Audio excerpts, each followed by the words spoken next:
Pharmacist, a girl got married and moved into her husband's house, but she could never get along with her mother-in-law. Every day, they would argue and fight. Finally, one day, the girl went to a pharmacist who was a close friend of her father and asked him to give her poison so she could kill her mother-in-law. The pharmacist said that if he gave her dangerous poison and her mother-in-law died, everyone would suspect her. Instead, he gave her a potion and said, "Every day, put a little of this in your mother-in-law's food. The poison will slowly take effect and kill her." He also advised her to be patient and kind to her mother-in-law during this time so no one would suspect her. The girl took the potion and happily returned home. Every day, she put a little of it in her mother-in-law's food and served it to her with kindness. Weeks passed, and with the daughter-in-law's love and care, the mother-in-law's behavior began to improve. Eventually, one day, the girl went back to the pharmacist and said, "Dear doctor, I no longer hate my mother-in-law. Now, I love her like my own mother, and I don't want her to die.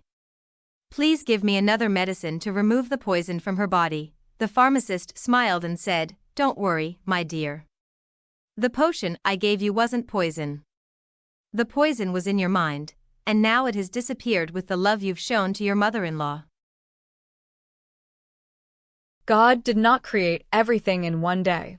So what made me think I could achieve everything in one day? Charlie Chaplin. As soon as you do something for someone's benefit, not only do they think of you, but God also thinks of you. Paramahansa Yogananda. A person went to see a doctor. During the examination, an inspector arrives and asks the doctor to present his medical license. The doctor pulls the inspector aside, hands him some money, and says, "I'm not a real doctor. Take this money and let it go." The inspector takes the money and leaves. The patient grabs the inspector by the collar and protests. The inspector says, "I'm not a real inspector either, I just came to extort money. But you can file a complaint against the fake doctor."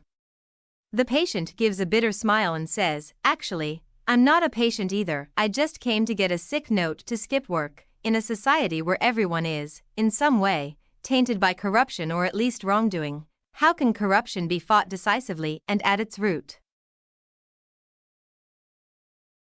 I stood in front of a flower shop and ordered a bouquet for my wife. The seller asked what I'd like written on the card.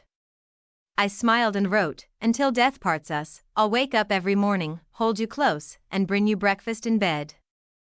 That night, I arrived home with the flowers in my hands and a smile on my face.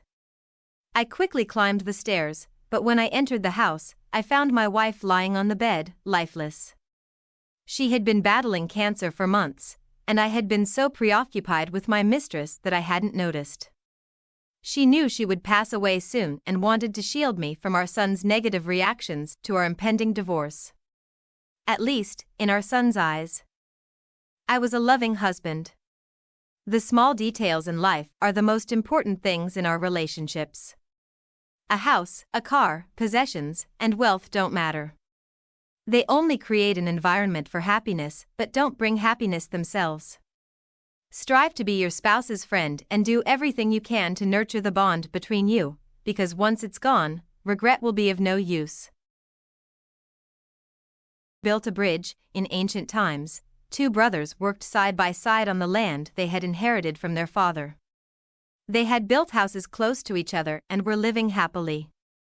One day, by chance, they had a disagreement over an issue. The younger brother dug a large canal between their lands and houses and filled it with water so they would have no connection with each other.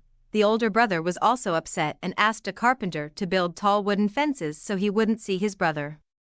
He then left for the city. When he returned in the evening, he was surprised to see that instead of building a tall wooden fence, the carpenter had constructed a large bridge.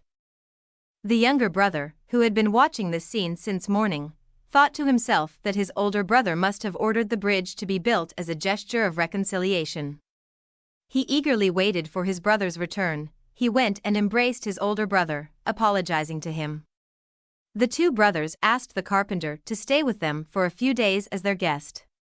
But he said, "There are many bridges I must build," and left.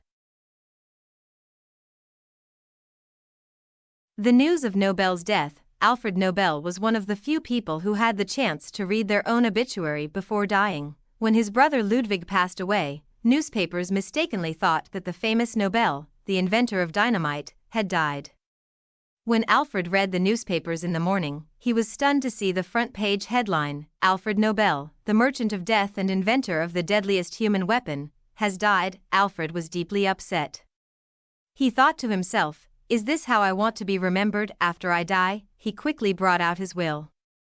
He crossed out and revised many sentences. He proposed that his wealth be used to establish a prize for peace and peaceful advancements. Today, Nobel is not remembered for dynamite, but as the founder of the Nobel Peace Prize, the Nobel Prizes in physics and chemistry, and more. He now has a different legacy.